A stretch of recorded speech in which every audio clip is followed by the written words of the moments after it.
we need to talk about Hunter Biden's white privilege. Now, that's typically a word or combination of words I don't use because I think it's a bunch of garbage. But the real privilege is power and money, which is something that the Biden family is no stranger to because they have quite a bit of it. So why am I calling out Hunter Biden's white privilege? That is a very good question. Reason number one. We need to start using the language of the far left against them. In this case, against the Biden family. In this specific instance, Hunter Biden. Reason number two, the fact that the left is not actually calling this out at all. These are the people that typically love to go and call out white privilege at every single opportunity. But what's that sound? Oh, nothing. And if you do any kind of search online for it, it seems that the only people who are talking about this are people on the right.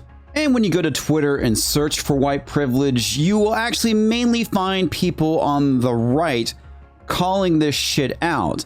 And occasionally you'll find somebody like Brian, who is on the left, who is basically saying this whole thing is dumb because the people that are calling it out don't believe in white privilege. But as I stated, it's time to weaponize their language against them. But if the far left decides not to follow their own rules, then we know that this whole thing was nothing but bullshit to begin with. And you'll find such great takes like this one from Tony Lane. Hunter Biden is a prime example of what Black Americans refer to when they talk about white privilege. The Brat says, this is more in line with democratic privilege. And Tony replies back with, I 100% agree.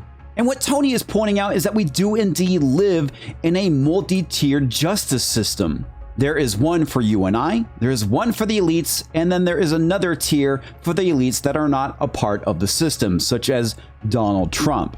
And we don't have to look far to find it. Just recently, a rapper was arrested and sentenced to 3 years for the exact same charge as Hunter Biden. Kodak Black was sentenced to 3 years in prison after accepting a plea to weapons charges in 2020. He was later pardoned by former President Donald Trump during his final days in office, as were several additional rappers, including Lil Wayne. Like Kodak Black, Lil Wayne served several years in prison after pleading guilty to weapons charges. Very similar weapons charges that Hunter Biden just pled guilty to and won't serve any time for. Wow. Separate but equal. Two tiers of justice, wrote attorney Bradford Cohen in a caption on a side-by-side photo of his client's prison sentence compared with Hunter Biden's deal. President's son is not expected to serve any jail time under the terms of the deal. And then you get this great statement from Congressman Wesley Hunt from the great state of Texas. Hunter Biden will likely serve no jail time for these offenses, and yet there was no early morning SWAT raid on Hunter's home in coordination with the media either. The American people are sick and tired of this two-tiered justice system, and as a Black man, I'm tired of seeing this kind of discretion used to favor people like Hunter Biden because he's white and a son of a president. While Hunter Biden will serve no jail time for these charges, Black men across this country are in prison for years for the exact same crimes. And I'm not surprised, because I guess this selective justice shouldn't become as a surprise to anyone in this room, because after all, Joe Biden was one of the authors of the 94 crime bill, one of my all-time favorites. And we could see what that has done to Black men across this country. The issue here is not just the hypocrisy of a multi-tiered justice system. Hunter Biden is not the only person that is being protected by this plea deal. Ultimately, it is President Joe Biden and the Biden crime family. And I guarantee you that what they're trying to do is put an end into the investigation with Burisma and the payoffs and deals that they potentially had with China as well. DOJ violates its own internal policies on this case, said former U.S. Attorney for the District of Utah, Brett Tolman. The Ashcroft memo requires they charge the highest provable offense and seek consistent sentences with other cases brought by the DOJ. This prosecution is an absolute laughable joke.